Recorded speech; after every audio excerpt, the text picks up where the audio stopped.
Okay, good. So, welcome. My understanding is that we are going to talk about model selection. Yeah, in an adversarial way.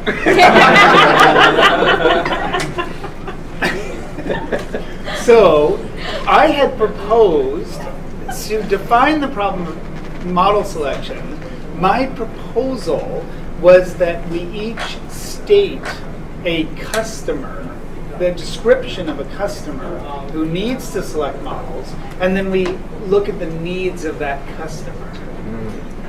Because that would be a way to make this very concrete, rather than very abstract. Okay, so maybe we should start, since Brendon and I are from Bayes Inc. I'm now representing non-Bayes. Engineering works. So I guess, who are our customers? I guess they're scientists. They're scientists who are fully... Yeah. They're scientists who don't mind being pushed around by their statisticians for hire. Okay, the easily led scientists. Right?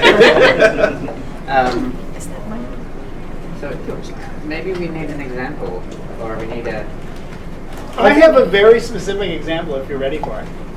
As long as it's not defined so that you win. No, it would never be that. I think before we get into examples, because this is how it's going to end up, right? Because we're going to end up trying to make this concrete by looking at examples. But the customer's question is interesting, and so we're interested in talking to scientists who are different from engineers. Absolutely. So scientists are let's restrict all of our customer thought to just scientists. Okay. After all, this is AstroHackWeek. Yeah. Okay. Good. I'm down with that. All right. Scientists who ask presumably a range of different questions. They do. Quite a range. Okay. So I guess at Bayes.Inc. we're interested in helping scientists gain understanding from data. They want to understand how things work, and so in order to do that, they necessarily have to make models, and then understand the data they have, understand the world around them in terms of models, because everything they understand about everything they've ever seen is in terms of a model. And of course, since all humans are scientists by nature, that goes for everybody. And so when trying to get understanding from using models, that's who we're trying to serve. People are asking questions about how does this work, how should I understand this? Okay, good. I would also say that scientists are also sometimes making certain kinds of decisions. They have to decide whether to pursue this model in detail and leave this one behind. Right, because they have to do practical things like collect data before they can gain understanding. They have to choose what data to observe. They have to choose what aspects of all the things they have to count as their data.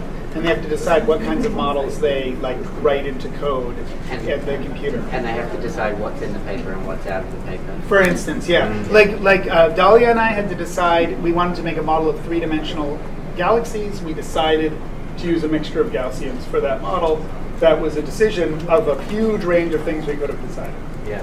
And then I guess at that point you wrote the abstract of the paper where you started to list the assumptions that go along with that. And then I realized that was much longer than an abstract. Right, it became a whole paper, a whole section of paper. But that's who we have in mind, I guess. Our clients are scientists asking questions about how does this work. But maybe you over at engineering.inc have this other... Well, so my service. So my customer. So I think of myself as one of the customers for model selection. So let me give an example of a place where I've used model selection. In the Sloan Digital Sky survey, we had a project for SCSS 3. There's many SCSSs. At SCSS 3, we wanted to take the SCSS imaging from SCSS 1 and find all the quasars that are in some redshift range and above some brightness. And we wanted to take spectra of all of those quasars, if we possibly could, as best we could. And so we had to make a decision for every point source in the survey, whether it was a star or a quasar. And this decision was very, very material, because once we made the decision, we literally drilled a hole in an aluminum plate at the locations we've drilled holes in aluminum plates at the locations of the quasars, and we did not drill holes at the locations of the stars. You designed an experiment and then implemented it. Yeah. And part of the reason we did that is, of course, we wanted to learn about the intergalactic medium and all those things. So in the process of making this decision about what's a star, or what do I think is a star, or what am I going to treat as a star, where am I going to drill the hole, at any point were you certain that this thing is a quasar? No, at no point were we ever certain that one thing was a quasar. That's right. Okay. I mean, there were some more confident than others, but I don't think our confidence has ever reached 3 digits. Okay. So I would. So this seems like a pretty ideal case to think about model selection, because we have probabilistic information. Yeah. How's that for a customer? I like that customer because that customer plays all totally into my point of view. I'm not convinced it does as much as you think it does. Okay, good. Then maybe we have a debate. You're not going to just concede before I say anything? I need to think about it. Maybe the best way to do it is if you're so confident that it leads to your conclusion, you should describe how it leads to your conclusion, and I'll tell you at the point at which the bullshit entered. Do you like that, Phil? Should we do that? I mean, or should we talk about other customers? No, let's go with this one for a while, and then we should come back to our clients, because we can't talk about our clients. I have 2 more clients. I have a client that plays nicely for you guys, and I have a client that's even on the far side of me. Okay. So the client on the far side of me has the following problem. I should state this in some sensible way. You have a piece of code that's running an enormous number of regressions in real time. So you're doing regression in real time. For some reason, maybe you're making predictions in real time. Like maybe you're trying to take spectra of supernovae, and LSST is delivering 100,000 alerts per night, and you have to very quickly decide whether this is something you would follow up or whatever. You have to do some kind of you have to make some decisions very fast. You have to make some decisions so fast that compute time is an issue. Yeah. So you have to make decisions very fast. Compute time is an issue, and they are irreversible decisions because you do things like point a telescope and then observe it or not. And so you have to make irreversible decisions quickly with limited compute resources. So that's a more extreme customer even than the quasar. But the quasar thing, we were allowed to spend as much compute time as we liked, well, as long as it wasn't comparable to the SCSS3 budget, which is like 50 million. So I guess many of these types of clients work in industry, where they're making things like apps that have to work very fast, otherwise the real customers who are paying for things will leave. Many of those customers would be in industry, but there's also plenty of scientific customers. In fact, we have a problem where we do data-driven models of stars, where at every pixel in the spectrum we have to make a model complexity decision very fast. So because we need to train and retrain and do cross-validation, and we need to put this all inside a cross-validation loop, so we're really limited in compute time.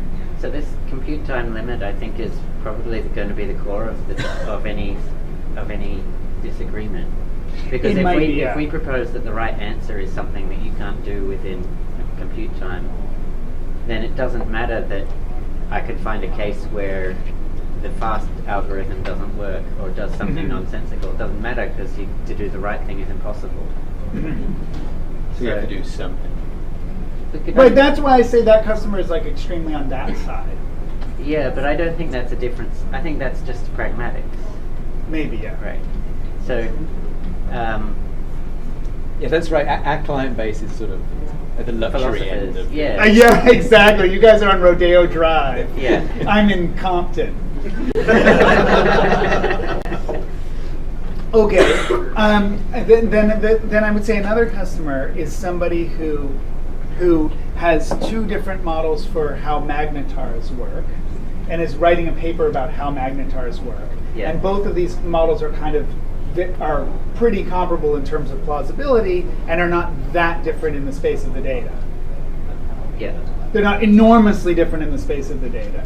And they want to write a scientific paper about how magnetars work. Yeah. That's the customer I'm giving you. Okay, we'll have them. So maybe We'll have them, but we care for all our clients' needs, and that person probably wouldn't come in asking questions about model selection. They're the more discerning customer that might be more interested in model comparison, and then go away and think more before buying. I agree. And they may never buy, actually. They may only ever compare. They may never make an irreversible decision. Like so many rich people, they may never actually spend any money. Actually, as scientists, I think not making irreversible decisions is a good property. Yeah, because we're never certain really about anything. No. Good. I'm going to endorse that. Yeah. So I think it's really important for a scientist to not make a decision. If you do not have to make a decision, don't make a decision. Now that's a hard thing to say to Ben, who needs to drill holes in pieces of aluminum.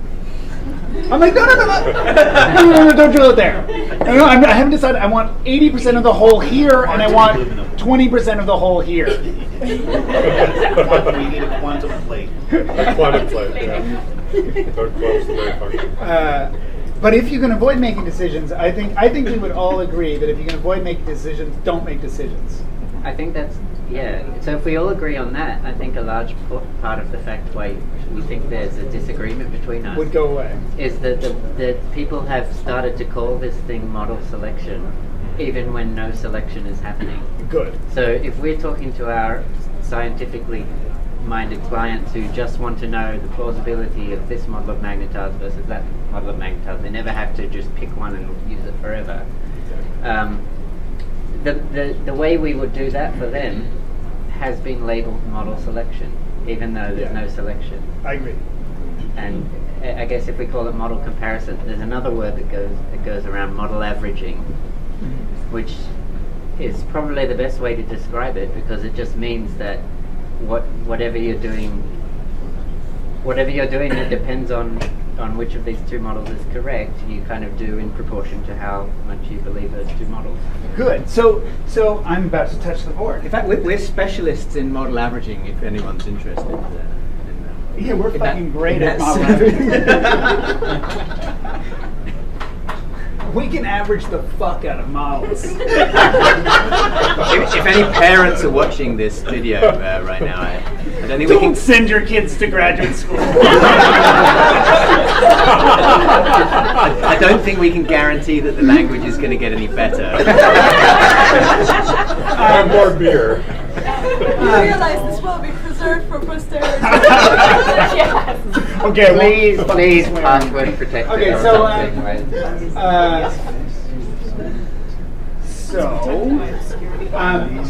let's pick up where we left off. So Phil had there's this idea that you have this data on the magnetars, and there's a likelihood function you could write down, which is the probability. I mean, assuming the magnetar models are this specific, which they probably aren't, but imagine that Daniela comes up with a very, very good magnetar model. There is, then she would be able to write down a likelihood or sampling distribution or whatever you want to call it, a probability for the data given parameters of the magnetar model and a whole bunch of assumptions, some crazy set of assumptions about how magnetars work. And then there would be another model that she also thinks is interesting for the same data. She's trying to explain the same data in both cases, but here there's a different hypothesis, a different set of assumptions that go in. It's a different mechanism that explains the data, and it will have a different parameter set than this. So I don't really want to call this theta because it's kind of confusing. This is theta 1, theta 2. We could call this theta 1. And this would be theta 2, but just remember that these might have very different dimensionality, right? This might only have an angular momentum, a moment of inertia, and some equation of state things, and this might also have like a plasma disk, an accretion disk, and other things. And so this might be a much bigger object than this. They won't necessarily be the same object. And so if all Daniela wants to do is say, talk about the relationship between these two models, then she doesn't actually have to decide which one is right. That's not a requirement of a scientific paper. Yeah. That said, if one is overwhelmingly better than the other, you probably don't need to do much in the way of integrals. Well, the integrals are being done in your head. Like imagine this is 20 orders of magnitude better than this. Then you at can its get best the fit. integrals wrong by 10 orders of magnitude. And you're still fine. Yeah. So part of, I'm going to be exceedingly pragmatic, as you can guess. I'm going to avoid doing integrals. But I think if we followed up where Phil was, the way, if you wanted to ask, so this is the likelihood, this is the probability of the data given parameters and model 1. But what if you want to be agnostic about the parameters? You're just asking, is model 1 a good model? Just asking, is model 2 a good model? Then you would try to integrate out these parameters. And so what you would compare is the integral of P of data given theta 1 H1, P of theta 1, D theta 1. Meaning you would integrate out, see how we've modeled this is like, oh, this is all connects everything we did all day. There's probability of data given theta, probability of theta. When I multiply this together, I get probability of data and theta given H1. This needs a given H1 if we're really going to be careful here. Yeah. And we're going to actually do these integrals tomorrow. Oh, that is so wrong. And my whole argument is you should never do this integral. But anyway. So now, given that you should never do it, we're going to do it tomorrow. And I'm writing it on the board like a sucker. You guys made me write this on the board. It's offensive. You're writing down fundamental truth. It's like a microaggression making me write this on the board. Now, this is a complicated advertising ploy where you're going to end up saying, like, your pitch is going to be, I have a cheap product for you all to buy. Go right ahead then. It really is. It really is. You guys are... Stop. That's the weird.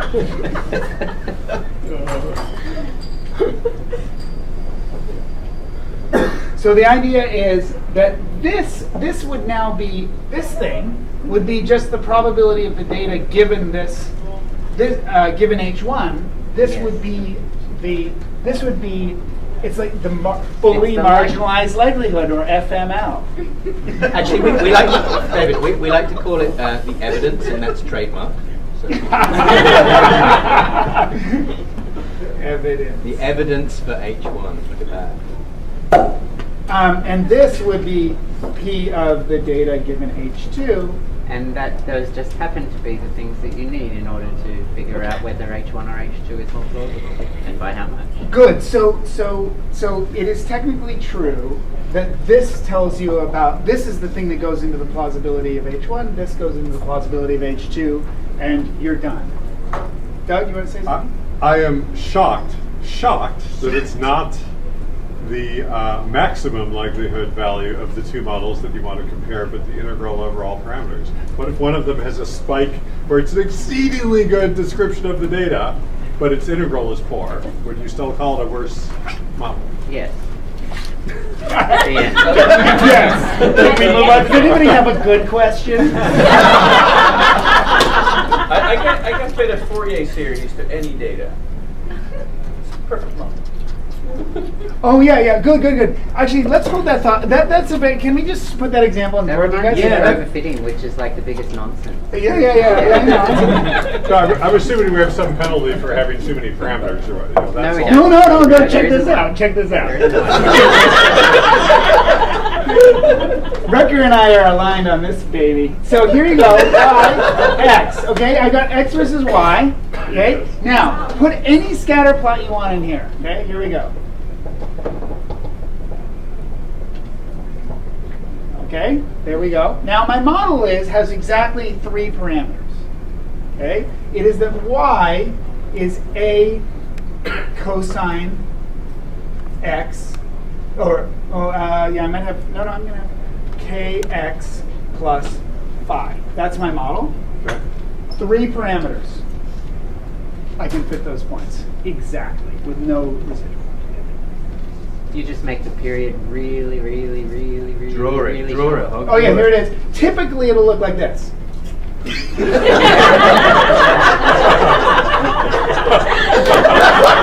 sorry, I can't. Can you continue that in your head? Yeah, keep going. Shut up. No, laugh all you like. But that's fucking 3 parameters, and I just fit hundreds of data points. It's almost as if In your faces. I got an exact. Not only that, there's an infinite number of such solutions. Yeah, and they're all Because great, I can obviously. add a new point, and I can do it again, which means that there were a huge number of solutions for any point I add. It's almost as if the number of parameters isn't the important thing. Somehow it isn't the number Maybe of we should be parameters doing that this matter. integral instead. See, does everyone see how this is obviously an argument for Brendon's position? I think you should draw this more. Okay. I'm not convinced yet. No, keep going. Keep going. Oh, now I see it. So I'd like to point out that The likelihood has been maximized. If anyone has a colleague who wants you to do maximum likelihood on something, do that one and send it to them. And see By the way, this problem has a huge number of really interesting properties. One of them is, so you had hundreds of data points, and you can imagine now if you did this, you can't do this fit on the computer. That will not work. But And the reason is, I have an exoplanet fitting code that actually literally sometimes. you can get anomalies that are close to this. But if you really have hundreds of points here, of course, you've got a very, very large value for k. You see, that's how this is going to work.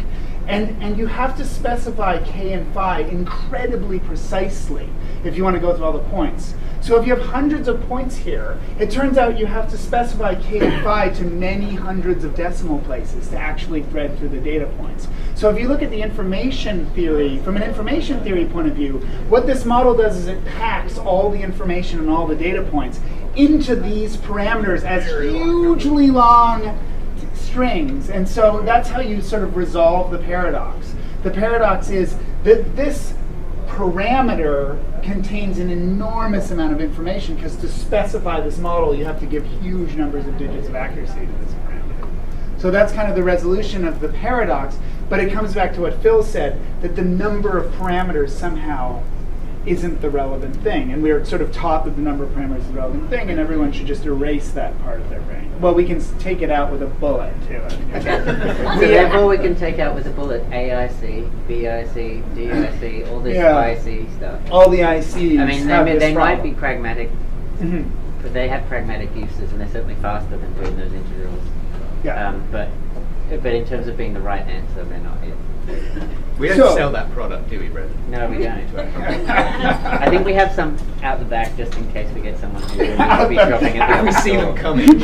Some in the, exactly. When people who look a certain way come into your store, maybe you'd be interested in the stuff we keep in the back. Yeah.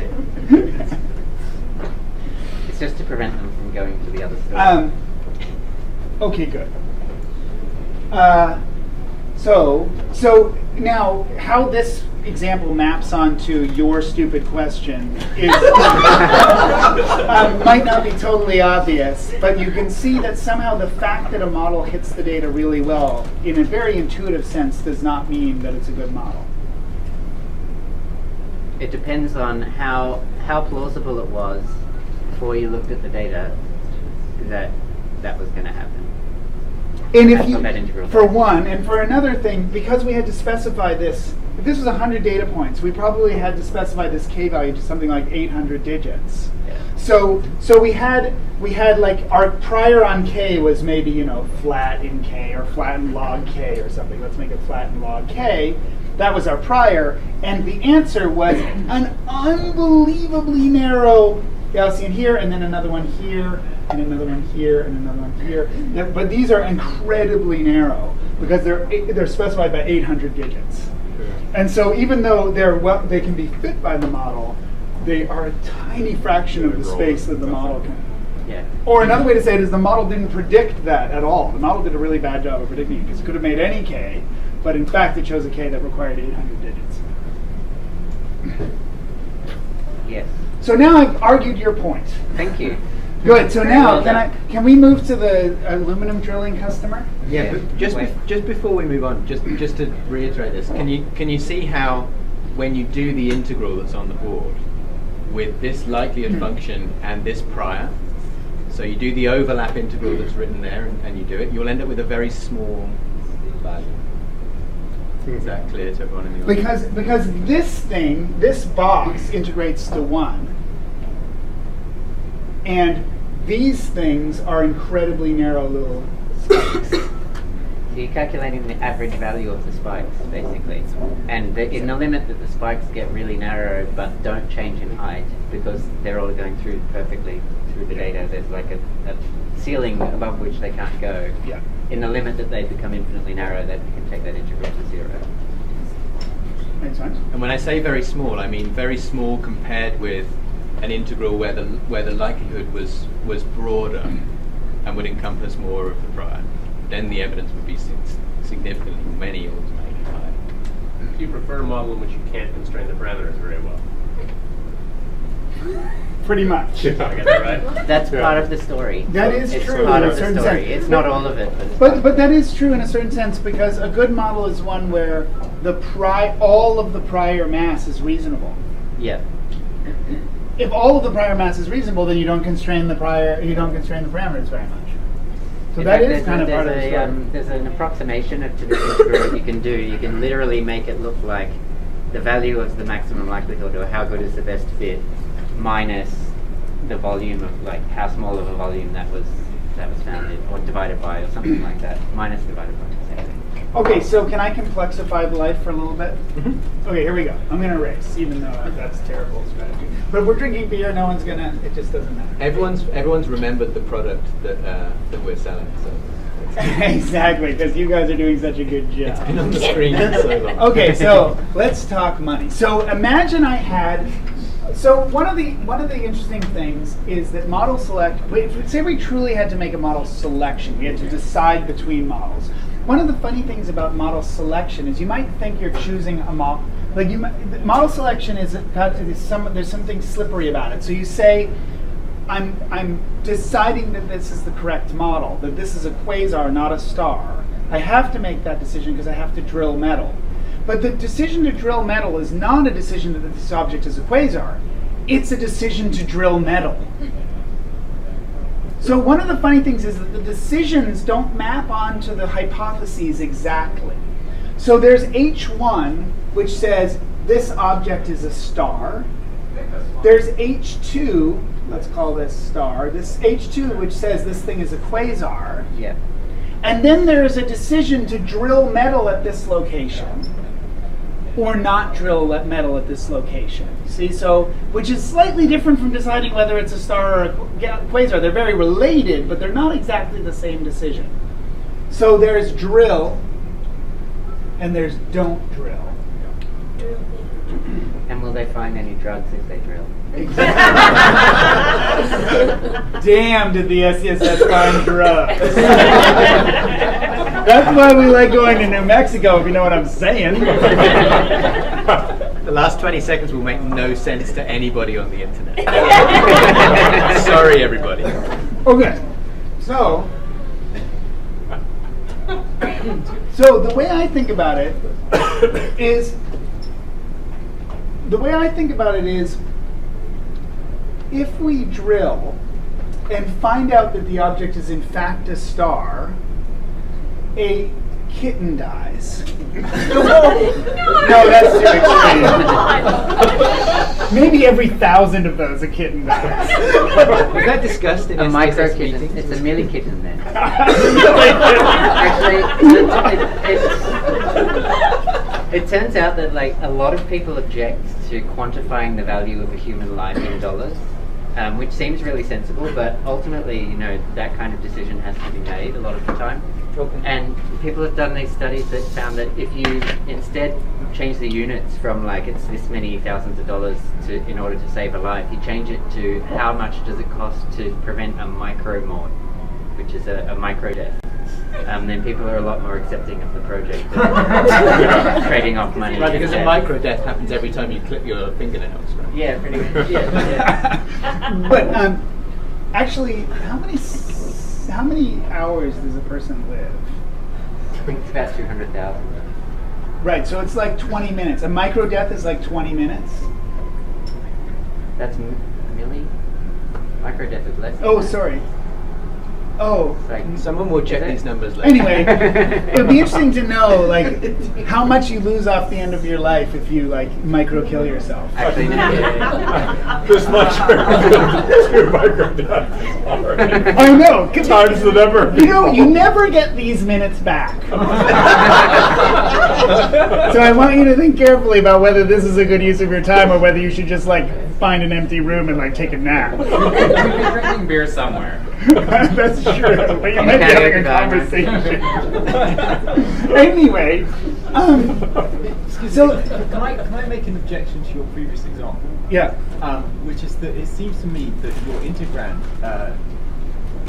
did not have the property that for every place where it is non-zero, there is a board size epsilon around it where it is also non-zero. In that it was peaked at places which are infinitely small. They weren't infinitely small. They were just very small. Are you sure unbelievably small? Are you sure they're not infinitely small? I'm sure they're not infinitely small. Because it worries me that you're implicitly having an integrand which is not really. You know, if you pick a spot that's non-zero and you pick some epsilon around it, then it's always. You can always get a shit map. In the specific case we gave, that is a really valid concern. But in that specific case, everything's continuous. In fact, if you think of the data points as having little error bars, then you can see, and we only were trying to thread through the error bars. It's obvious. But even if they don't have error bars, no, they have to have error bars. Yeah. They have to have error bars. But then you can take the limit of any. But then you can take the limit, and so anyway, it satisfies everything you need. It's actually really legitimate. I think people have even implemented this model. It's hard to implement because you have to do variable precision arithmetic. And by the way, these aren't like recent realizations that crazy models exist like this. There's a Harold Jeffries book from like 1930 where he's like, people have said that Occam's razor is just, you should choose the model that's fast because it's convenient. But, we build machines on the basis that the laws of electromagnetism are going to be true when we turn the machines on. And the fact that all the experimental data that you've ever observed in your whole life is consistent with some ridiculous wiggly hypothesis like that, like no one even cares. Everyone expects that, Right. I mean, we did blow some of your minds, but probably you're not like thinking that everything you've done is wrong and you should now just fit all the data you have with incredibly wiggly 3-parameter model. Like if you've ever used a 4-parameter model, I can beat you with 3 parameters. And so it's all, you just... By the way, it's 36 minutes of micro life. Oh. 36 minutes is a micro life. Boom, I was pretty close. I said So well, you guys have already micro died. So what's it worth at minimum wage and, well, depends where. Oh, do we owe everybody like $6? 2 more minutes to the micro death. Let's have a micro funeral. It'll be really short. We are, and now we're back. Okay, so the way I think about it is, if it turns out that it's a star, the fact that we drilled a hole somehow costs us some amount of money.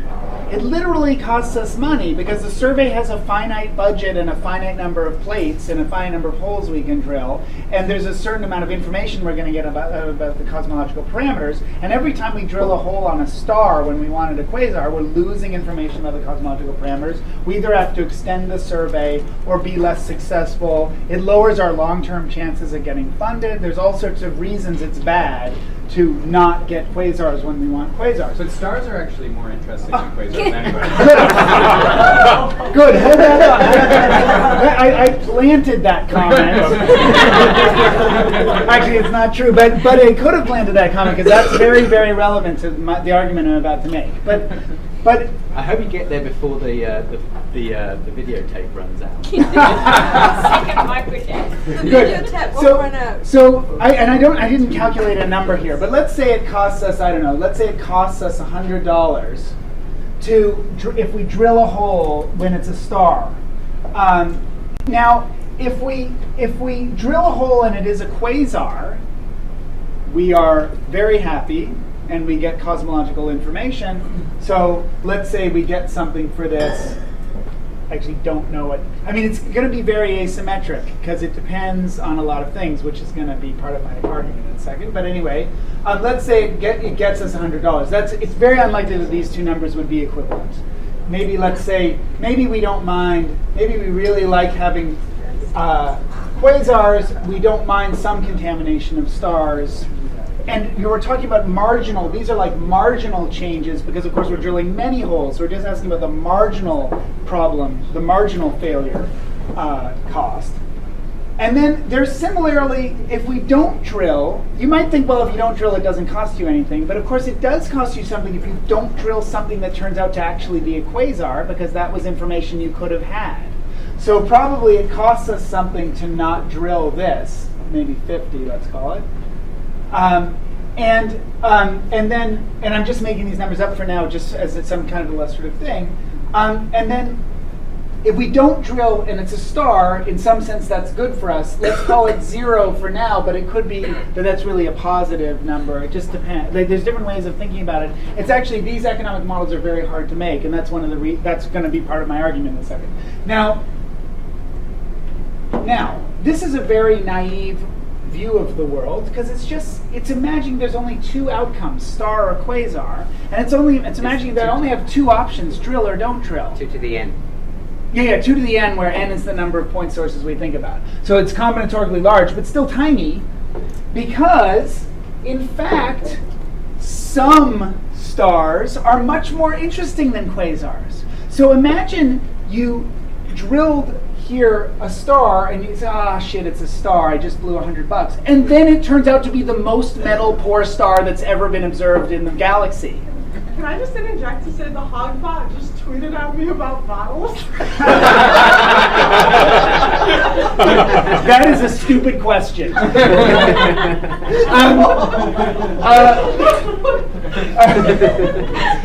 can you model that? Will the Hogg bot tweet or not?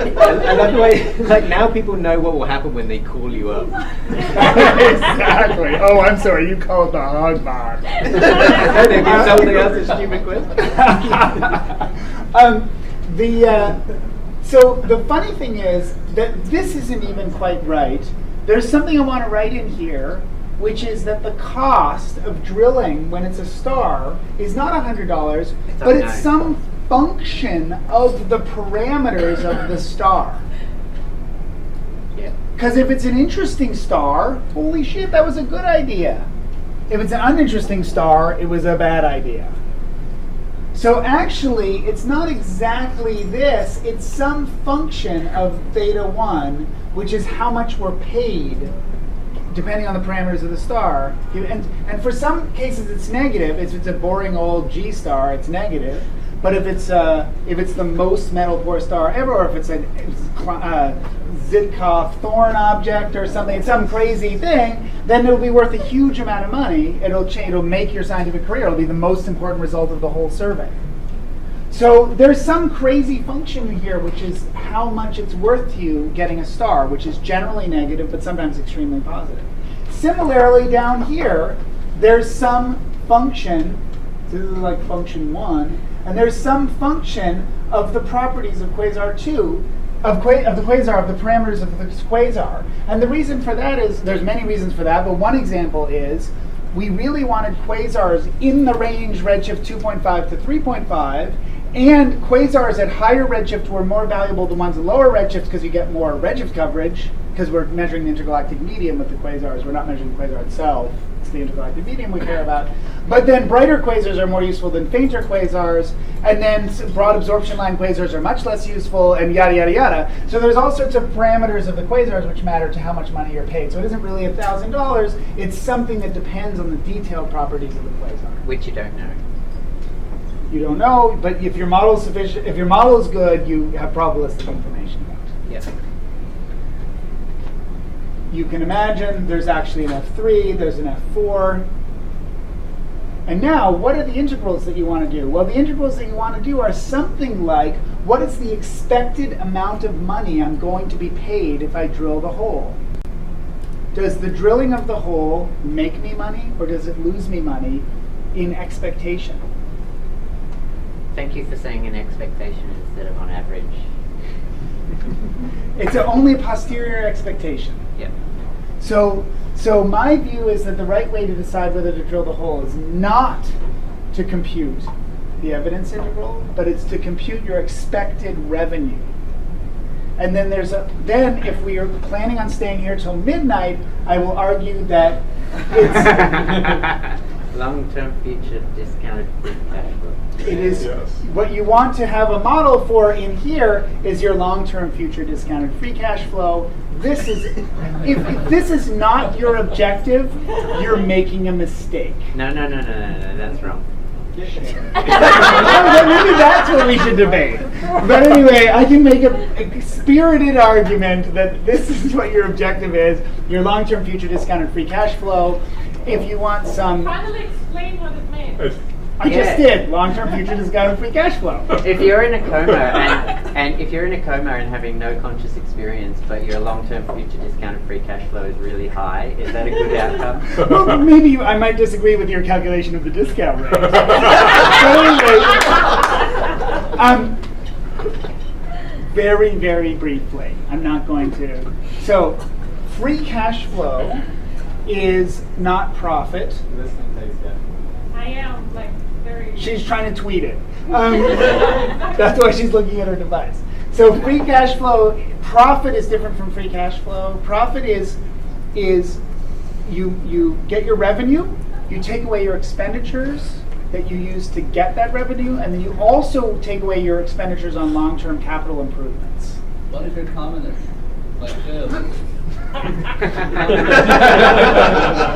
Phil, is your code licensed under the GPL?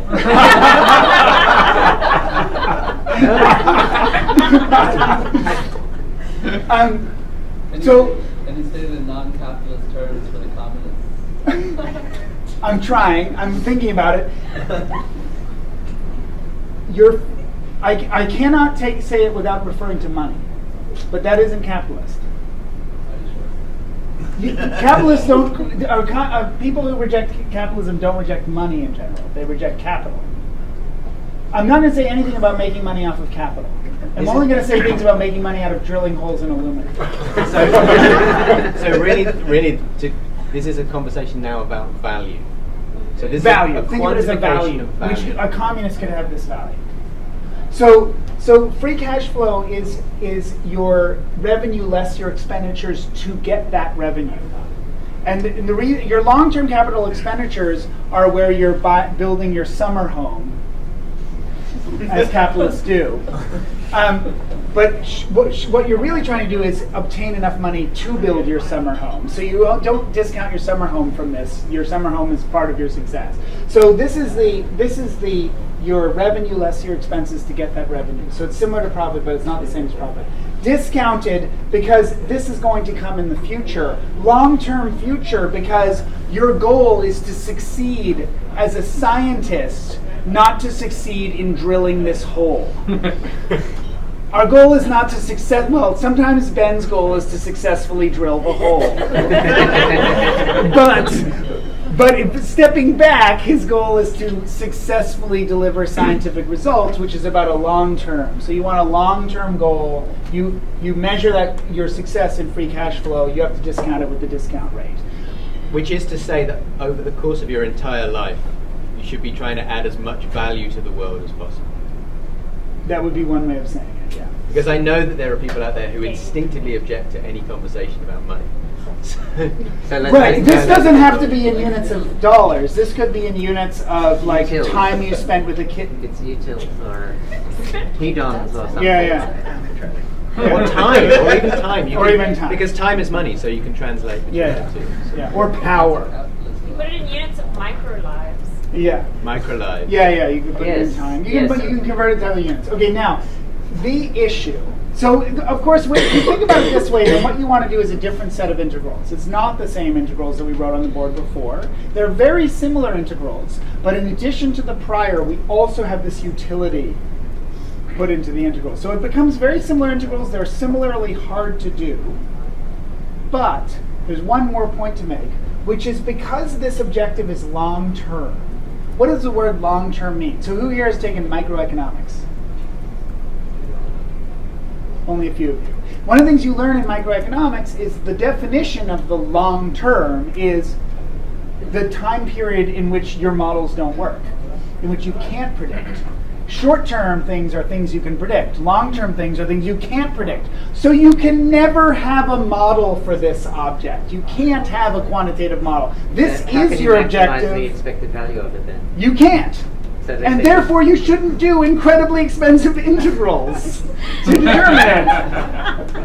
But that's what And you're telling therefore us you to should do. you should do model selection heuristically.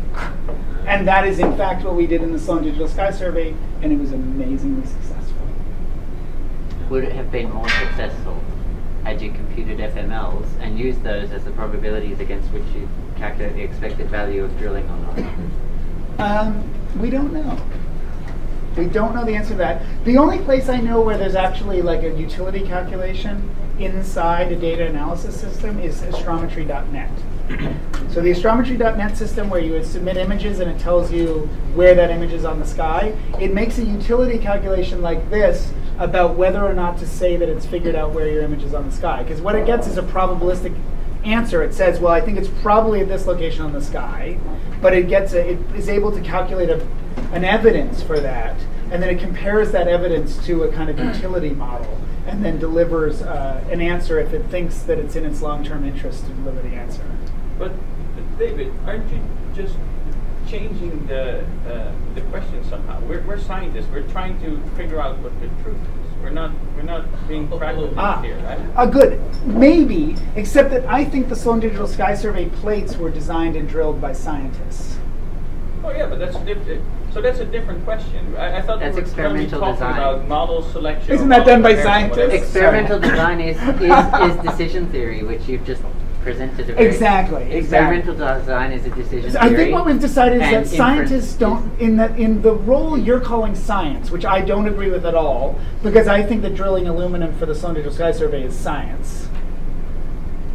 But in the role that you're describing as science, which is about like coming to conclusions about hypotheses, I think we all agreed you shouldn't make decisions. You should report numbers and ratios. When you do have to make a decision as a scientist, I think we're all going to agree that if you can, you would make it, you'd maximize an expected utility. And we see that in the scientific literature, right? When people write papers and have models competing against each other, and they'll compare them and do their statistical analyses, and they may or may not calculate the evidence, but they'll do some kind of model comparison. And then when they come to write the conclusions, that's when they have to decide whether or not to place a bet.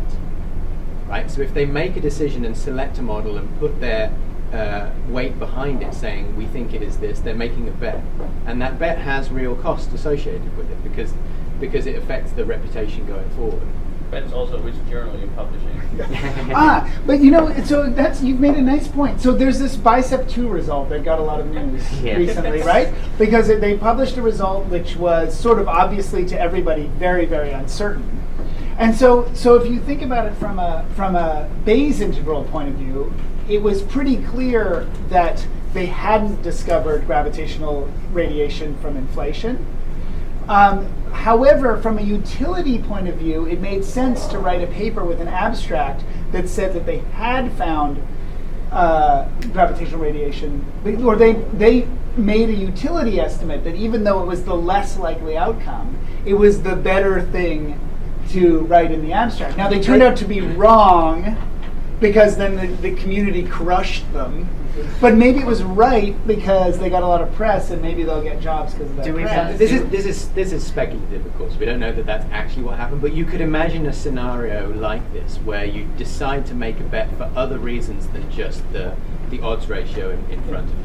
Oh, and it's not, and that's not unscientific. Don't we value intellectual honesty? If you think the probabilities of this, that you're going to publish that it's definitely this because you'll then become a millionaire. Yeah. Are you not? Haven't you just violated what you're supposed to do? It depends. That's a great question, and it depends whether the scientific literature is supposed to be a description of plausibilities, or whether it's supposed to be a description of results. I like the first one. Sounds good. Means I'll get more citations. It's good for you, for sure. Yeah. That's interesting. Plausibility is always. A lot of people believe that a scientific paper is supposed to have a punchline. And by that they usually mean a factual conclusion. Are these people who've won their own personal bets and reached a point where they can say such things? I don't know. But I really do think, one of the things that almost came up in the discussions today is you do your MCMC sampling, you have some distribution over results, but you have to write something in your abstract. There's something you're allowed to write can be probability statements. It can be, but even and then, should be. But even if it is probability statements, even then you're making a decision about which probability statements to write in your abstract. That's not if you. You can't write them all. Not if you follow the advice from the telephone call to me or Brendon, I guess. What are we going to recommend? I don't know. Whether we would recommend assigning priors that make sense to you, that you believe in. Yeah. And then computing the evidence for the implied. No, but there's still the case that you still have to say the whole n-dimensional PDF. Yeah, you're going to have to say it all. You can't say it all in the abstract. We all make decisions about what we put in the abstract. We also make decisions about what we put into the model in the first place. The whole thing is filled with decision making from beginning to end. And my view is that you either make that decision on the basis of some kind of utility, or you're really out, you really don't, it doesn't make any sense. And there is a lot of theory on that, and so for example, if you do your Bayesian thing and then you decide, well, I'm going to report the mean of my posterior distribution, plus or minus the standard deviation or something, you can say that is a result of, or you can come up with a principled argument that would lead to that result. You can come up with a utility function, and when maximized, gives that result. That's right. So you can always give it that interpretation. Actually, and then rational economist would. A rational economist would say that anything anybody's ever written in a paper, abstract, or title, or in the paper itself, was the result of a utility calculation done subconsciously. Yeah. I know people who believe that. It doesn't seem very plausible, does it? It really doesn't. But it's won many Nobel Prizes. Yeah.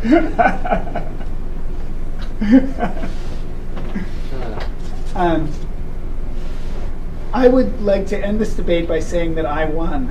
What's the probability that you won? Basically one. Yeah. Maybe it's slightly less than one. I would like to end this debate by saying that whenever Hogg wants to compute the expected value of his utility, to do that expectation he needs probabilities, and we know how to do that, and they involve the integrals that he didn't like at the beginning of his talk. How are we supposed to split the Brendon and Bill vote? So I think you should write on your index card Dan Foreman Mackey. You can write the name of the company, I guess. What's the name of your company? Decisions Are Us. Decisions Are Us obey. Is the name of my company. LTFDSC. There might need to be a hashtag in front. Yeah, it should have a hashtag on it, sorry.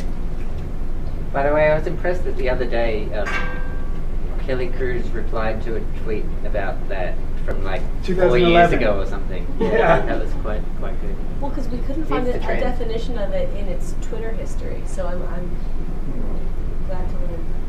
So one I guess note of warning that maybe just came up is that you said, because of this argument, the way to make decisions is heuristically, which made it sound as though anything goes. Ah, yeah, so that's not at all That's not what you meant. And in fact, in the astrometry.net decision making, I said astrometry.net actually uses a uses a chart like this. We put dollar figures in here, and we explicitly make a decision that optimizes the expected utility with those dollar figures every time we return a result. So every time you get a result from astrometry.net or you get no answer, it's because we optimize the expected utility here. But we put approximate numbers in there. We had no way to compute them. Yeah. So we just put in numbers that seemed plausible into here and worked with that. This is exactly the situation that you have when you don't have any utilities and you just have probabilities. It's that you can prove that to not contradict yourself, you have to write down specific probabilities but you still, when you're faced with a problem, you're like, I don't know what to choose. I'll just do this and I'll just do that because everyone else does it. And it's the same with utilities. Yeah. You can prove that this is the optimal way to make decisions, but you have no idea what the inputs are to the bloody formula. Exactly. That tells That's the why you optimal should all just decision. use AIC or BIC and forget about it.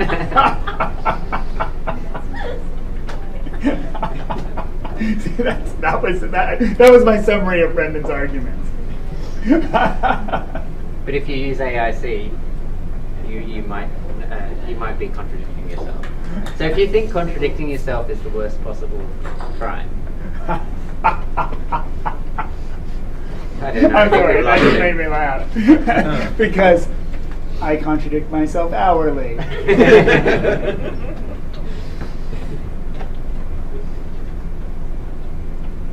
Is somebody going to call this to a close? Yeah, I think we need to finish. 1 minute summary? Do you want a 1 minute summary? I think both your companies should give a 1 minute summary of what you would actually do if faced with a model selection problem or a model comparison. With a model selection. Yeah. Okay. Can I go? Yeah, I think you should do this, Brendon. Okay. I would speak to the customer and try and find out what their two models are, how plausible they believe that they are, and try and work out the ins and outs of all the details of that. And then I would ask them if they really need to make a decision of this one or that one for practical purposes, or drill metal, and if they would, I would apply what he says to do.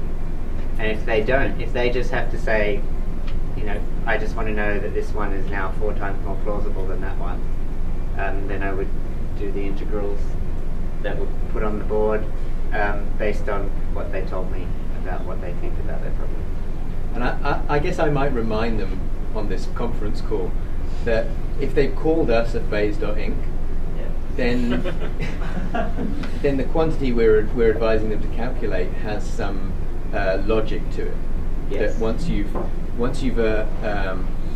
you've agreed that it's sensible to assign probability distributions to parameters, then this quantity, the probability of getting the data given the model, exists and is very, is related to the likelihood that they're using in all their calculations. Yeah. And so it has some interest from that regard. I agree. So one problem with this argument is we did not discuss the prior dependence of the. Which is completely logical. Of course, but if people are making up priors, they're making up Bayes integrals. Yeah. So I would advise the customer there in the category of wanting to write a scientific abstract in which they compare two models but don't need to make a decision. I'd advise them not to make the decision, and I would also advise them not to spend an enormous amount of time computing integrals, because there's always lots of qualitative and quantitative ways you can compare two models without learning enormous integration methods. If you have large integral problems. The integration methods are quite straightforward. I'll be presenting one tomorrow. Yes, and we can probably present lots of cases that you can't integrate. If the person needs to drill metal, I would advise them to make up if they need to drill metal and they have plenty of compute time, I would advise them to come up with a approximate estimate of their utility and optimize the expected utility. And if the customer has very limited compute time, I would work through the approximate heuristic methods under some kind of simulated data and decide on something that can be done fast. I guess I might talk to them if they're not in the camp where they need to make a decision. I might remind them of the dangers of gambling and say that perhaps it's best to hedge your bets by not betting, and that to report the probabilities. Well, if you report the probabilities, you're the bookmaker, not the gambler. And that's always the good. If you drill metal, you're the gambler. And the house always wins. I guess I might also talk to them about their future plans for their treatment of this problem, because if it's the case that parts of their model involve asserting fixed values for parameters, then the thing that they're already calculating, the evidence integral, will maybe have some value later as it becomes a likelihood when they free up those parameters. So we see that a lot, that in a single level inference you get an evidence integral, But then if you want to go one step further and do second level of inference, that evidence becomes the likelihood function for that. And we can all agree that the likelihood function is of extreme importance in inference and so on.